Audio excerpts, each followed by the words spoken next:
más grande el que conmigo está. Sé que la victoria es grande, si es grande la batalla, pero es mucho más grande el que conmigo está. Sé que la victoria es grande, si es grande la batalla, pero es mucho más grande el que conmigo está. Sé que la victoria es grande, si es grande la batalla, pero es mucho más grande el que conmigo está. Bendiciones, estamos casi en la recta final sobre este asunto del legado, el tema del legado. Y hoy vamos a ver la segunda parte de lo que es el legado de convicciones. Y después vamos a transicionar un poquito a otro tema, que es el que les vamos a estar impartiendo la próxima semana. En este tema vimos la primera parte y simplemente vimos dos cosas. Dijimos que una de las convicciones que debe de estar en nuestra vida, pero metida hasta en los tuétanos, es que todo se trata únicamente de Dios. Aquí no hay espacio para nosotros querer ser los actores de la película. Todo se trata únicamente de Dios. Y la segunda cosa que vimos es que solo la iglesia perdura para siempre. No hay ningún imperio que haya perdurado para siempre. No hay absolutamente nada que haya perdurado para siempre. Siempre han tenido su apogeo, ¿verdad? Y después todo se viene abajo, menos la iglesia. Aunque ha tenido sus altas y sus bajas, la iglesia sigue arriba de todo. Y hoy vamos a entrar a lo que es la segunda parte y vamos a hablar sobre el amor de Dios perdura para siempre. Esto es algo que nosotros no lo debemos ni tan siquiera dudar. Dios no nos ama por un rato, no nos ama cuando somos buenos, Él nos ama siempre. Y vamos a también estar hablando sobre el mundo entero necesita a Jesús. Esas son convicciones que deben de estar hasta en los tuétanos de nuestros huesos. Y la quinta cosa que vamos a ver es que todo es posible con Dios. No importa qué revés hayas tenido en tu vida, con Dios todo es posible. Y ahí es donde vamos a amarrar el fin de esta serie con el tema que va a continuar, que es cuando tenemos un revés, ¿verdad? Dios convierte todo revés que tengamos en la vida en un retorno. Va a ser una serie que te va a bendecir mucho.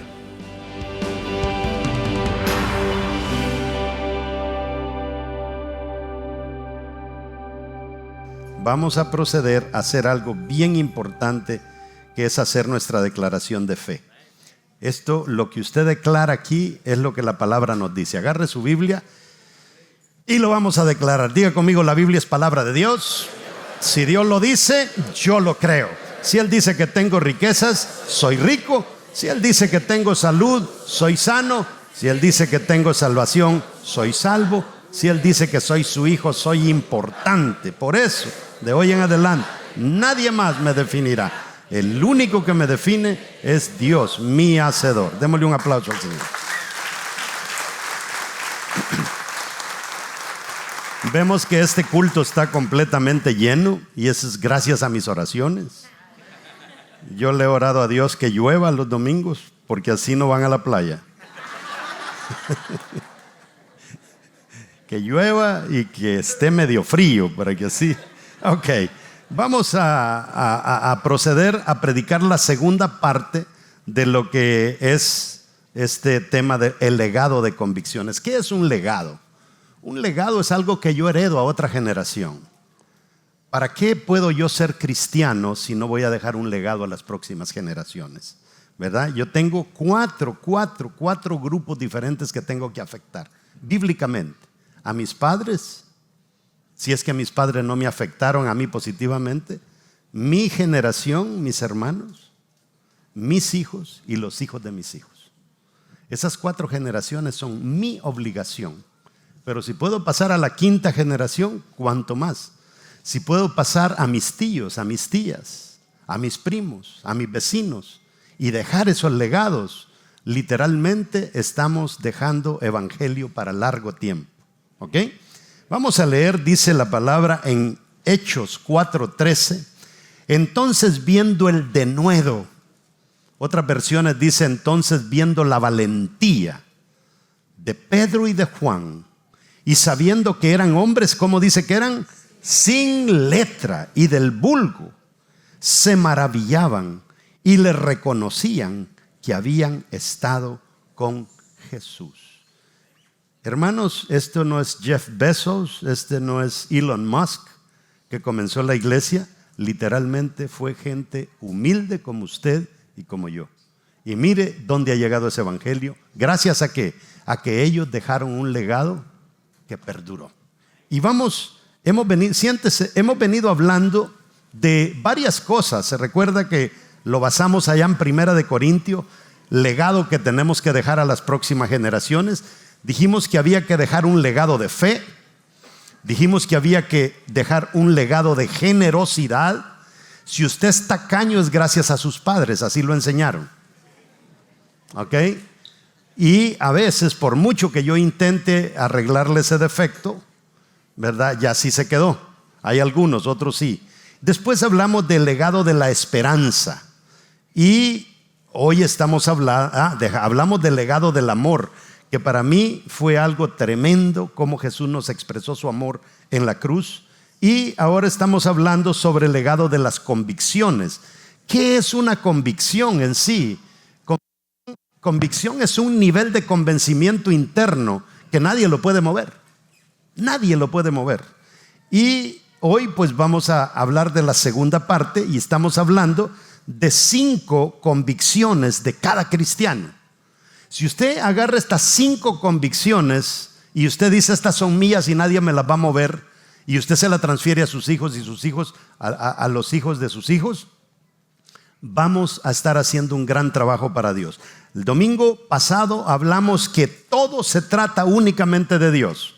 Esto no se trata de mi papá, de mi mamá, de mí. Esto se trata de Dios. Este universo está tan balanceado, tan equilibrado, tan perfecto, tan bello, gracias a Dios solamente.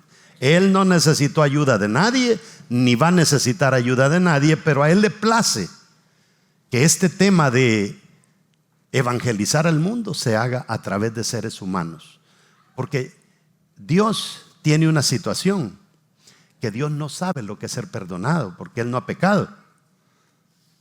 ¿Me entiende? Dios no puede conocer el perdón porque Él no comete errores, pero nosotros sí. Nosotros sí sabemos lo que es el perdón. Entonces nos toca a nosotros pues pasar esto de que Dios nos puede perdonar. ¿Está conmigo? Y eso solamente lo puede hacer uno que haya sido perdonado.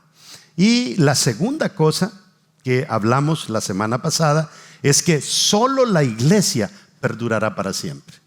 Eso, mire, cada año usted va leyendo que el ateísmo está creciendo, que el islam está creciendo, que el cristianismo está creciendo, pero aquello por lo que Jesús dio su vida se llama iglesia.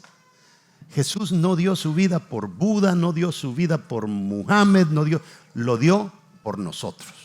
Y eso lo debemos de creer de todo corazón. Y hoy vamos a comenzar a hablar de la tercera cosa. Y la tercera cosa es el amor de Dios perdura para siempre. ¿Para cuánto perdura el amor de Dios? Para siempre. Porque es que Dios no ama como nosotros. ¿Me entiende? Nosotros a veces amamos, pero con cierta cosa de que si tú no me puedes dar algo a cambio, yo no te voy a amar. O sea, es un amor interesado.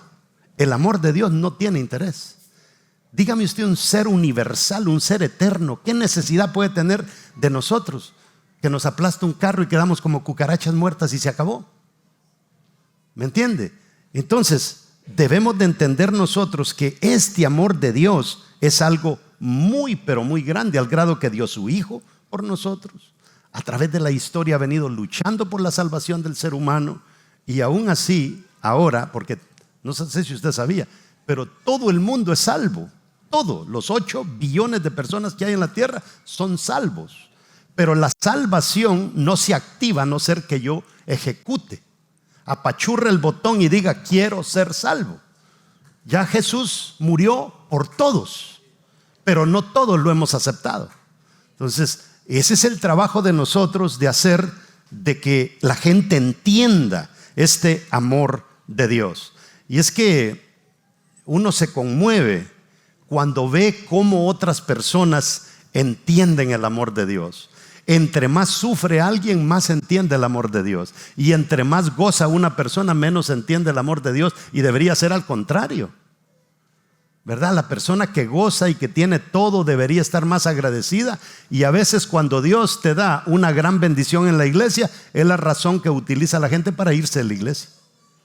Y cuando te da la patada del mundo, es la razón que la gente utiliza para venirse para la iglesia. Nosotros operamos al revés, no sé si me está entendiendo. Ahora, hay una serie de convicciones que no son negociables. O sea, así es y así es, ¿verdad? La primera convicción es que debo amar a Dios con todo mi corazón. Y el segundo es que debemos amar a cada cristiano, aunque no creamos lo mismo en todo. Yo puedo estar en desacuerdo con alguien y ese desacuerdo no debe de parar de que yo ame a esa persona. Puede hacer que choquemos en varias cosas, pero esa no es una razón para que nosotros dejemos de amar, aunque no creamos lo mismo en todo. Tercero, Dios espera que ame a todo el mundo. Aquí va de todo. Aquí van borrachos, aquí van los del arco iris, aquí van todos. Tenemos que amarlos por igual.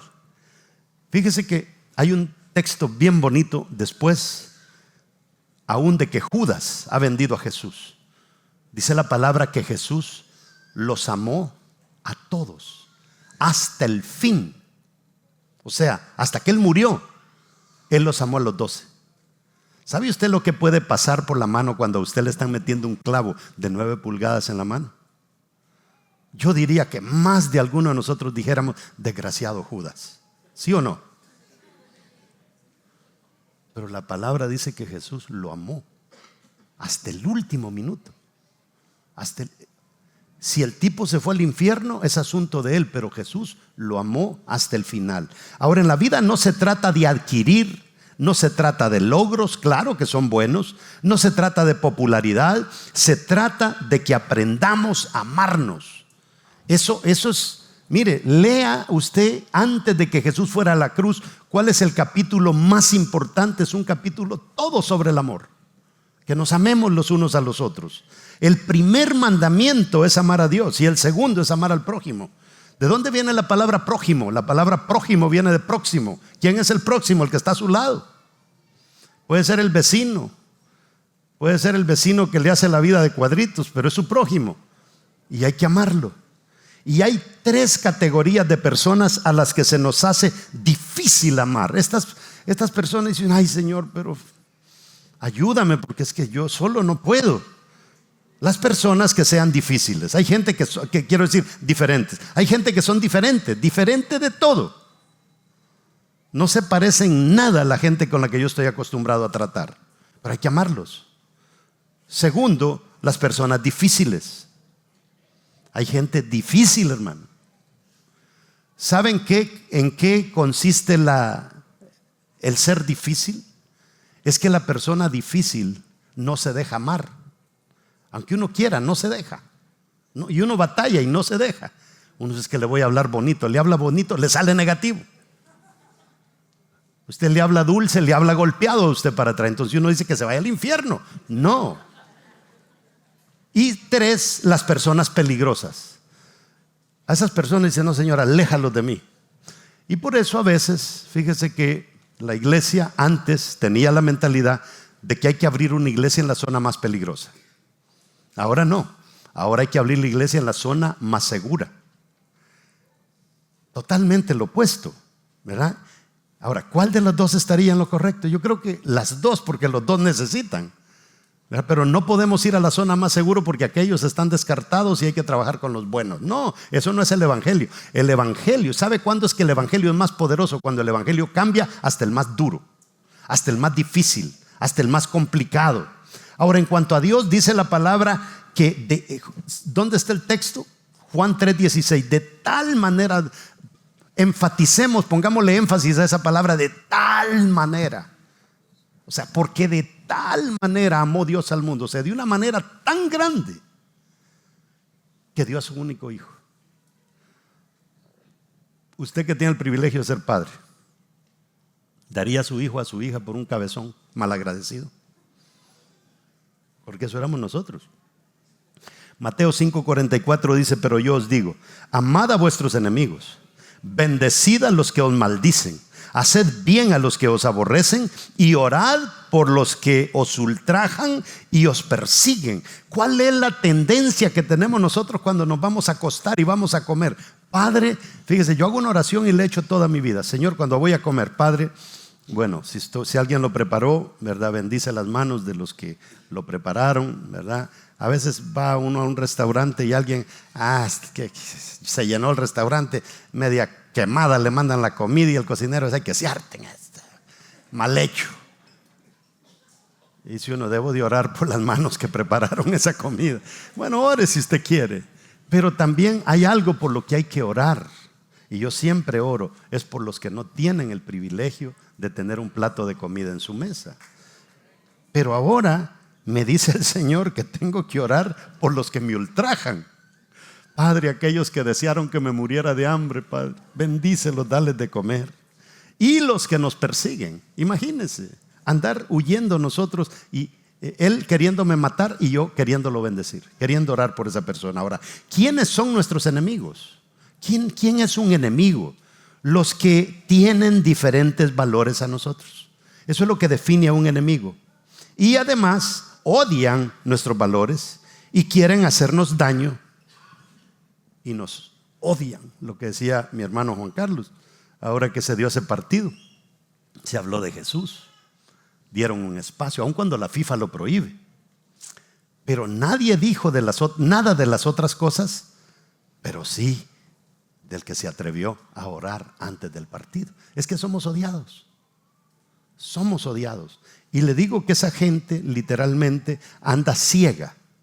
Y usted tiene que pensar de una manera: o los odio porque son tarados y nos odian a nosotros, o los amo porque no les ha alumbrado la luz, ¿verdad? Es una decisión. Por ejemplo, cuando viene una persona a mí y me dice: es que mi papá me hizo tanto daño y yo lo odio, ¿qué hago para perdonarlo? Y le digo: sencillo, pensá que el abuelo lo fabricó de esa manera. Él no conoce otra manera de ser padre porque así lo enseñaron a ser hijo. Y ya cuando lo vemos de esa manera, sí, como que hay que perdonar, ¿verdad? Ahora, ¿qué pasa cuando amamos a nuestros enemigos? Número 1, tendremos una recompensa. Número 2, tendremos una alta reputación. Mire, usted se puede ganar a 20 buenos, pero usted se ganó al más perseguido de la ciudad y eso va a estar en las noticias. Es tremendo cómo hay gente que literalmente nadie se atrevía ni a predicarles. Ahora, debemos mostrar respeto y dignidad a todos por igual. Aún respetar a las autoridades es lo que Pedro nos recomienda. Autoridades a veces corruptas. Aún cuando la autoridad de su tiempo era un loco llamado Nerón, él dice que hay que orar por ellos. Hay un grupo que se reúne en la ciudad de Lynn y han alquilado un garaje ahí, ¿verdad? Y ahí tienen su reunión los sábados por años. Esta semana le llamó un vecino a la ciudad que fueran a cerrar esa iglesia. Y no es una iglesia, es una reunión familiar. Y ahí estamos peleando ahora que no quieren que nos reunamos ahí. Qué duro es orar por esa gente. Qué duro es orar por ese vecino con todo lo que dijo. 1 Pedro 3:15 dice: sino santificad a Dios el Señor en vuestros corazones y estad siempre preparados para presentar defensa con mansedumbre y reverencia. Mire, presentar defensa con mansedumbre. A veces nosotros le predicamos a alguien que cree distinto a nosotros y le predicamos insultándole la fe que ellos tienen. Eso no es mansedumbre. A nosotros no nos ha llamado Dios que para evangelizar tenemos que hablar pestes de aquello en lo que ellos creen. No, nosotros tenemos que hablar grandeza de aquello en lo que nosotros creemos. no insultar a lo que ellos creen. Dice, y reverencia ante todo el que os demande razón de la esperanza que hay en vosotros. Ahora, debemos practicar, escuche bien esta palabra, civilidad. Una palabra que no la usamos todos los días. ¿Qué significa predicar civilidad? Esto significa que debemos llevarnos bien y tratar bien a aquellos con los que no estamos de acuerdo en muchas cosas, pero sabemos que son hijos de Dios. Casi todos los cristianos practicamos incivilidad. Eso es lo que nos han pasado de generación en generación. Ese desgraciado se merece el infierno. Es que ese no se merece la salvación de Cristo. Eso no es civilidad. Eso es lo contrario. Ahora, que nos reconozcan por ser grandes, pero sobre todo que nos reconozcan por ser la iglesia que ama. Hay gente que busca ser grande, pero sabe que cuando usted busca amar, el que usted ame lo va a llevar a ser grande. Porque así trabaja la matemática de Dios. Juan 15, 18. Vemos nosotros que Jesús es la máxima expresión de amor y aún así lo odiaron.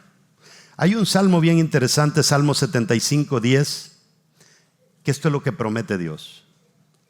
Dios, dice la traducción lenguaje actual, Dios acabará con el poder de todos los malvados, pero aumentará el poder de los justos. ¿Qué te dice Dios? Ora por ellos, ámalos, predícales. ¿Qué les va a pasar al final? Ese es asunto mío. Eso déjamelo a mí. Porque Dios es un Dios justo. La cuarta cosa que debemos transmitir a las próximas generaciones es que el mundo entero necesita a Jesús. Nosotros tenemos que tener hijos que donde lleguen con aquella pasión. Ay, esa niña necesita de Cristo. Ay, esos muchachos necesitan de Cristo. No, este compañero mío del trabajo necesita de Cristo. Mi jefe necesita. Eso tienen que llevarlo ahí en el chip de fábrica. Que vean de que todo mundo necesita de Jesús. ¿Cómo puede ser que yo vengo a la iglesia y mis hijos están perdidos y no les predico? No está bien eso. Ellos son los primeritos que tenemos que meterlos en remojo. ¿Sabe qué significa meterlos en remojo?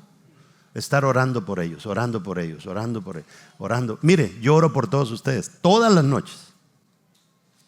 Y yo asumo de que Dios los cuida. Y hay algo que yo digo en mi oración. Señor, aún todos aquellos familiares, así termino yo mi oración con Dios toda la noche, aún aquellos familiares de los que se congregan en vida real, que no van a la iglesia, pero te honran, bendícelos. Y aquellos familiares, Señor, que no te honran, estas son mis palabras, atráelos con lazos de amor. Pero si no vienen, convéncelos con tu rigor. Amén. Así es de que si hay algún rebelde y el Señor se lo suena, y entre esos rebeldes anda un hermano mío y se lo menciono por nombre. Nosotros tenemos que llevar eso en nuestro ADN. Mire, hay 5 cosas poderosas en estos versículos. Número 1, nuestra asignación. ¿Cuál es nuestra asignación? Ir. No es una sugerencia. No dice Dios, miren, yo les sugiero. No es opción. 2, una tarea. O sea, ¿cuál es la primera? Ir. Literalmente no es una opción, no es una tarea. Segundo, la segunda es una tarea. No es algo que si quiero lo hago, sino no. ¿Verdad? Hacer discípulos. ¿Qué es un discípulo? Un discípulo es alguien que determina vivir una vida con propósito que consiste en 6 cosas. Esto es lo que tengo que meterle a cada discípulo: conocer y amar a Dios, sanar de los daños del enemigo, crecer espiritualmente, servir a Dios a través de su forma, y 5, compartir a Cristo y las buenas nuevas. Todo eso tenemos que nosotros inculcar en nuestros discípulos. Y 6, si es posible, adorar a Dios con todo su corazón. Y esto son las semillas que nosotros enseñamos aquí en la iglesia.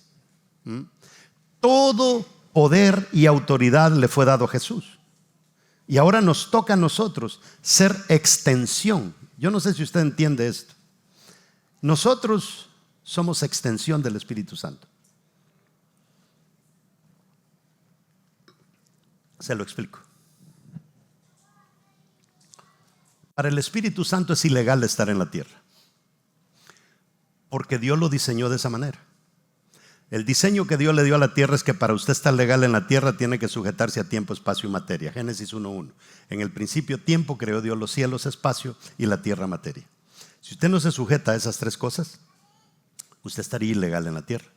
Por eso es que Dios siempre usó algo para estar en la tierra. Una zarza, usó un tabernáculo, usó un arca del pacto, columna de humo, columna de fuego, una peña, una vara. Siempre usó materia. Y después Él manda a Jesús en cuerpo y alma a salvarnos. Y cuando Jesús se va, dice que no nos va a dejar huérfanos, que va a dejar al Espíritu Santo. Y el Espíritu Santo dice que va a morar en nosotros. Y es más, Hebreos 10:20 literalmente nos dice que cuando Jesús fue traspasado por la lanza, es cuando se abrió la puerta para que el Espíritu Santo venga a morar dentro de nosotros. ¿Quién hace legal al Espíritu Santo en la tierra? Nosotros. ¿Por qué? Porque ahora Él va a usar tu cuerpo, va a usar tu tiempo y va a usar tu espacio. Yo no sé si usted entiende eso. Cuando usted llega a un lugar, no llegó cualquier persona. Llegó alguien que es portador del Espíritu Santo. Pero usted no llega y dice: aquí llegué, vamos a ver quién es más gallo. Aquí llegó un portador del Espíritu Santo. No, así no se llega, ¿verdad? ¿Se llega con qué? Recuerde lo que le acabo de decir, que somos una extensión del Espíritu Santo. Nuestro tiempo es suyo, nuestros órganos son suyos. Nuestro tiempo es suyo. Entonces, ya nosotros ya no nos debemos a nosotros, nos debemos al Espíritu Santo. Qué privilegio que mis manos, herramientas, son herramientas del Espíritu Santo. Mis pies son herramientas del Espíritu Santo. Si Jesús me dijo id, es porque sabe que este aparato le pertenece al Espíritu Santo. No puedo, es que no tengo ganas. No, me están captando. Mire, a Billy Graham lo criticaron cuando fue a Rusia en una ocasión y trató a los rusos con mucha dignidad. Rusia era enemiga de los Estados Unidos. Y Billy Graham llega como aquel gran caballero a tratar a los rusos, pero con pinzas, con mucho cuidado.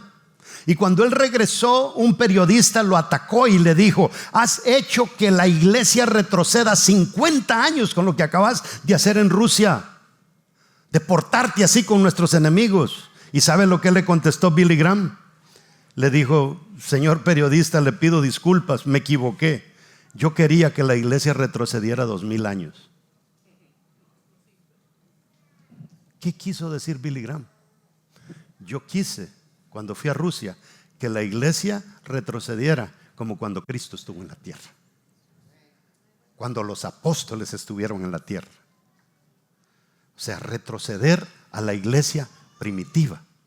Eso es lo que hacía la iglesia primitiva. Pero todo lo tenemos ahora de una manera errónea. Ahora, no debería haber ni un lugar al que nosotros deberíamos tener miedo de ir si Dios va con nosotros. Ningún lugar. Mire, yo acabo de estar, usted sabe, en una cumbre de pastores. Y hay un señor que, por el trabajo que estamos haciendo, que les voy a poner un video al final, de hacer casas de la basura, casas plásticas. Literalmente ese hombre me mandó amenazas de muerte. Y mi familia, todos me dijeron: no, mejor que venga, que vaya otro, que lo haga otro. No, yo lo hice. Porque si yo estoy haciendo el trabajo de Dios, qué mejor guardaespaldas que Dios, ¿verdad?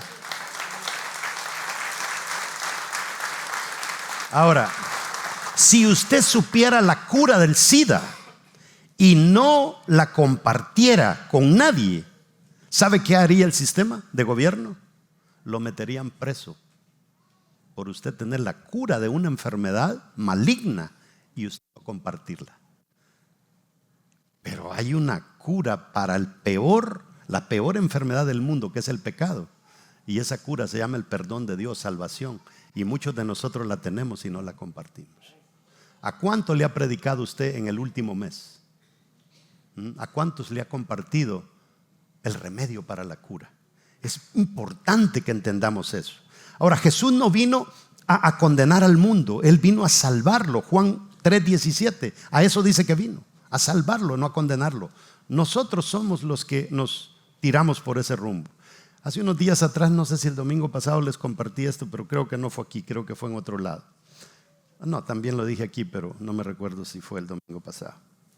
Algo que me enseñó un amigo colombiano, que me dijo: oye, pastor, mira, las células, me dijo, serían más efectivas.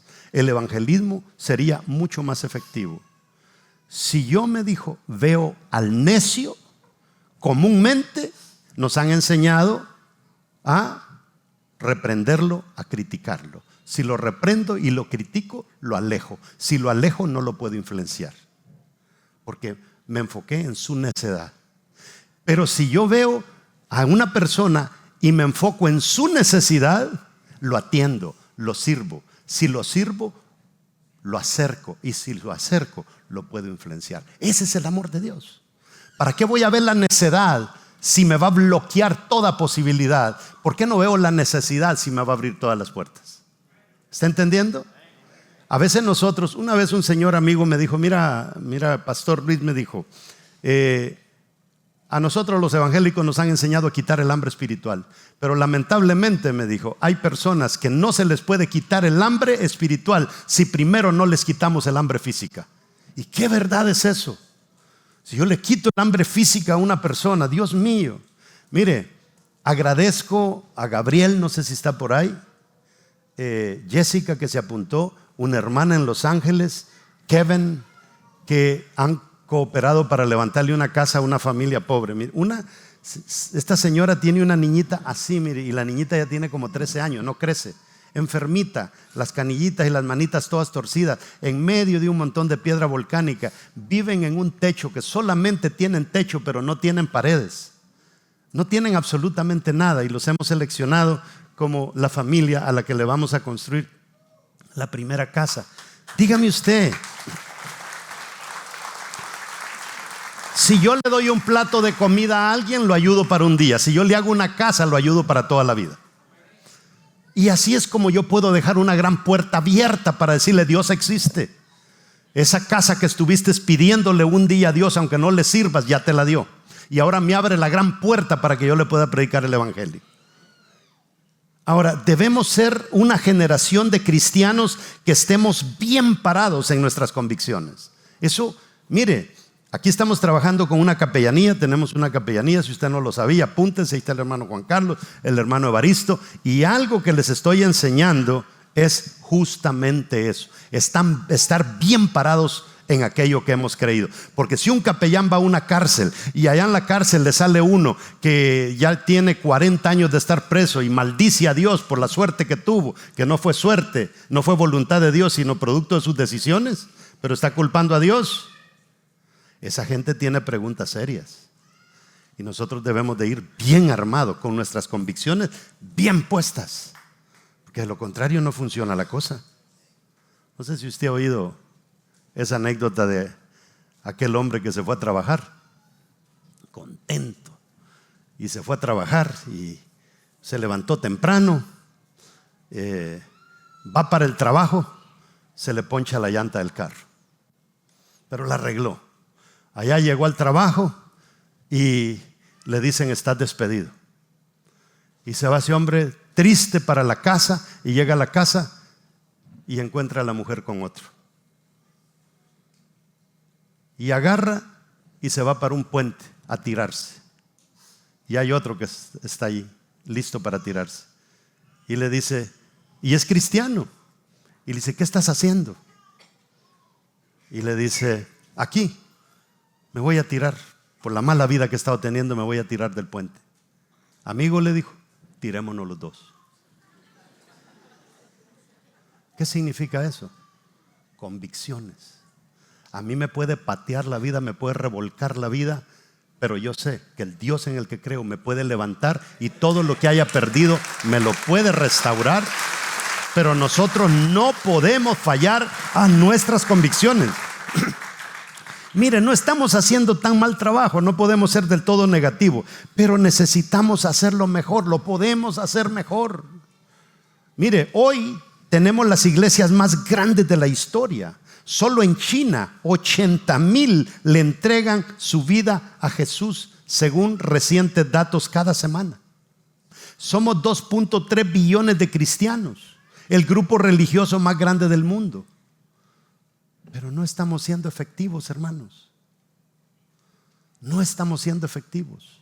Hay gente, hay prójimos que necesitan de nosotros y no les extendemos la mano. Termino con las 5. Convicción que debemos tener hasta en la médula de nuestros huesos, para que salga esa convicción de la médula de nuestros huesos cuando estemos emproblemados.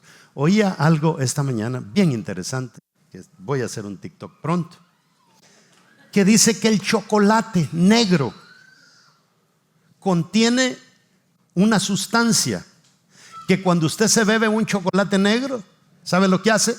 Esa sustancia se mete en la médula ósea y llega a las células madre y las saca y las mete en el lugar más deficiente de su cuerpo. Porque las células madre se le llama células madre porque nosotros tenemos, para el olfato son unas células, para el gusto son otras células, para todo nosotros tenemos células distintas. Y hay personas que dicen, a mí como que se me está yendo el olfato, sus células se le están muriendo. Ese poco hecho, no se vaya a ir a atascar de chocolate, por favor. Esas células se meten a la médula ósea, sacan a las células madre, y las células madre son las únicas que dicen, métame donde me meta, yo funciono como debe de ser.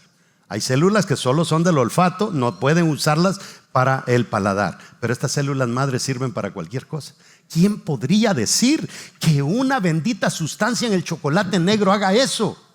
De ir y sacar de la médula ósea un remedio para una enfermedad. Cuánto más nosotros cuando estemos ante una situación difícil, nuestras convicciones van a ir a la médula ósea de nosotros y van a sacar esas células para defendernos de aquello que el enemigo quiere atacar en nosotros o quiere hacernos retroceder. Ahora, la quinta cosa es que todo es posible con Dios. ¿Cuál fue la cuarta?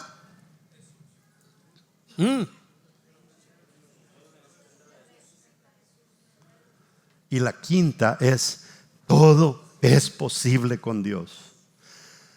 A veces nosotros pasamos unos momentos difíciles, mis amados hermanos, que es más difícil, es más fácil no creer que creer. Es que la vida de alguien ya es una desgracia. Y uno dice, no, pero es que aquí no hay reversa. Esto ya aquí terminó. Y qué interesante que cuando Dios se mete, trae cura para la peor enfermedad. Cuando Jesús se mete, trae cura para la peor decepción. Un matrimonio puede estar al borde del colapso, pero cuando llega Cristo la cosa cambia. Mateo 19:26 dice, y mirándolos Jesús les dijo, para los hombres esto es imposible, mas para Dios todo es posible. Todo. Mire, me encanta la historia de Lázaro, que Jesús no fue a su casa sino hasta el cuarto día. Ya en el cuarto día ya hay gusanos. Cuando mi papá murió y lo llevamos a El Salvador, me fijé ya antes de enterrarlo que ya le salía cosita rara aquí por la oreja. Ya en el cuarto día ya hay gusanos. Y Jesús esperó hasta ese día para decirnos ahora a nosotros, miren, es que no hay nada imposible para mí. No lo hay. Simplemente denme una oportunidad. Dice Efesios 3:20, y aquel que es poderoso para hacer todas las cosas mucho más abundantemente de lo que pedimos o entendemos, según el poder que actúa. Mire, ¿qué es lo que dice que puede hacer Jesús? Todas las cosas mucho más abundantemente de lo que pedimos o entendemos. A veces nosotros pedimos sin entender. A veces usted pide sin entender y Dios sabe que si se lo da en ese momento, esa bendición que Dios le dé, lo va a arruinar a usted. Pero eso no quiere decir que Dios no se lo va a dar. Dios va a esperar el momento cuando usted verdaderamente madure y aprenda a administrar bien el billete, va a decir Dios, hoy se lo suelto. Pero antes se me hubiera ido a chupar ahí, se me hubiera ido a echarse los tragos. Ahora sí le creo. En forma de conclusión, hermanos, para el hombre hay muchos imposibles, pero no para Dios. ¿Cuántos imposibles hay para nosotros? Pero ¿sabe lo que Dios quiere que hagamos nosotros? Es llegar al borde de lo imposible. Hacer todo lo humanamente posible. No me canso de enseñarles eso, para que Dios comience a hacer lo humanamente imposible. Pero Dios nunca va a hacer lo humanamente posible si tú no has llegado a la mera orilla de haber hecho todo lo posible. Ya cuando tú has hecho todo lo posible, con toda libertad puedes venir a Dios y decirle, Señor, hombre, ¿qué pasó? ¿Qué quiere decir probadme ahora en esto? Probadme ahora en esto quiere decir, Señor, mira, yo di mi siembra, yo di mis primicias, yo di pacto, Señor, yo doy ofrendas, piden una ofrenda especial, yo doy, y mira mis finanzas, ¿estás aquí? Y Dios dice, probadme. Y hay momentos en que hay que ir donde Él y decirle, ¿qué pasó, Señor?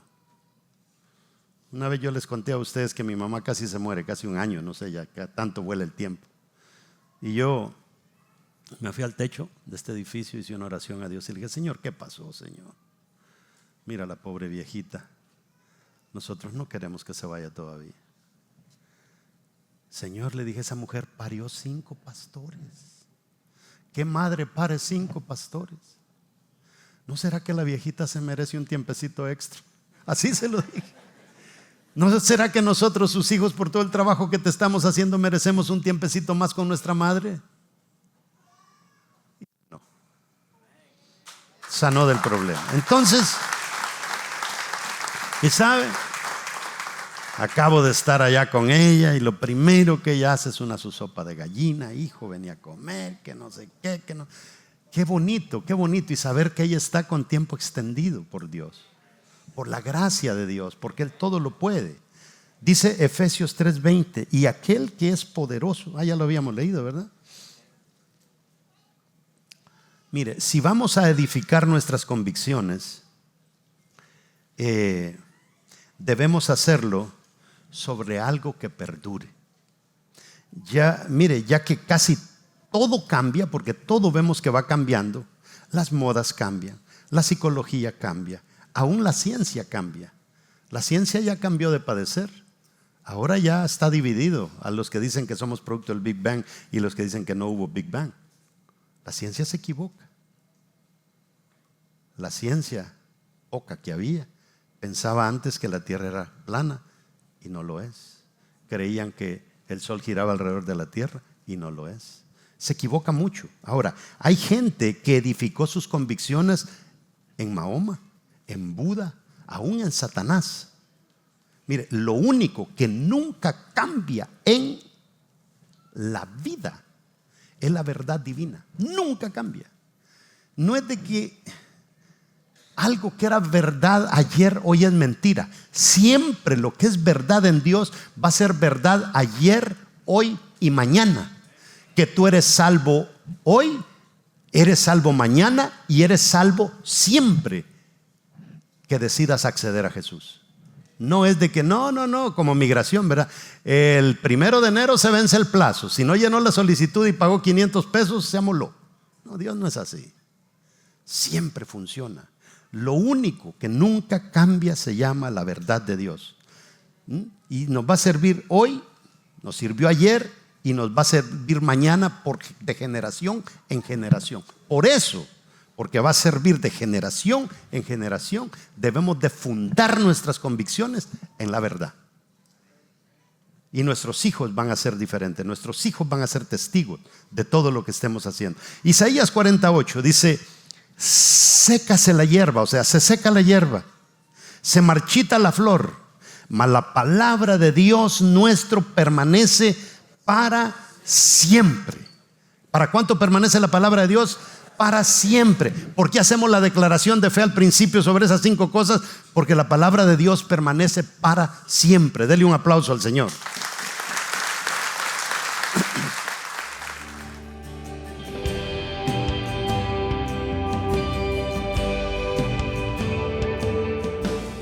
Me encanta el versículo con el que cerramos esta serie y esta prédica en Efesios 3:20.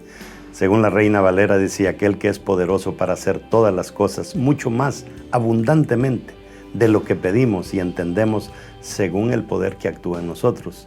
Mire qué tremendo, o sea, Dios puede hacer tantas cosas en nosotros, pero todo va a depender del poder, como dice ahí, que actúa en nosotros. ¿A qué nivel nosotros nos hemos metido en nuestra relación con Dios? Y quiero decirle a usted, quizá me estuvo escuchando toda la prédica y usted no le ha brindado su vida a Dios o a Jesús. Dijimos que para el hombre hay muchos imposibles, pero para Dios no hay nada imposible. Y una de las razones por las que a veces nosotros nos rendimos y ni tan siquiera buscamos de Dios es porque pensamos que Dios es demasiado puro, está demasiado ocupado, es demasiado grande como para fijarse en nosotros. Y quiero decirte que esa es la peor mentira que el diablo puede meter en nuestras cabezas. Es más, te voy a invitar a que hagas un pacto con el Señor en este día. Es una oración bien sencilla, pero te puede llevar de muerte a vida, de condenación a salvación. ¿Estás listo? Di conmigo: Señor Jesús, gracias por la sangre que derramaste por mí en la cruz. Señor, gracias por perdonar todos mis pecados. Señor, te entrego mi vida vieja y haz mi vida nueva, Señor. Gracias por escribir mi nombre en el libro de la vida. Amén.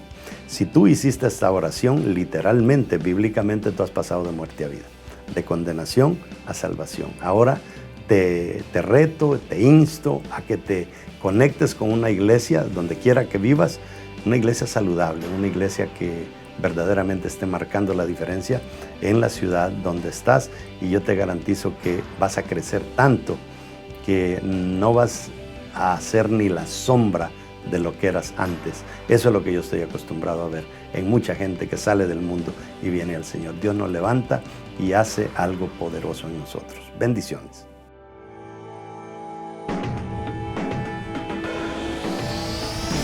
Sé que la victoria es grande, si es grande la batalla, pero es mucho más grande el que conmigo está. Sé que la victoria es grande, si es grande la batalla, pero es mucho más grande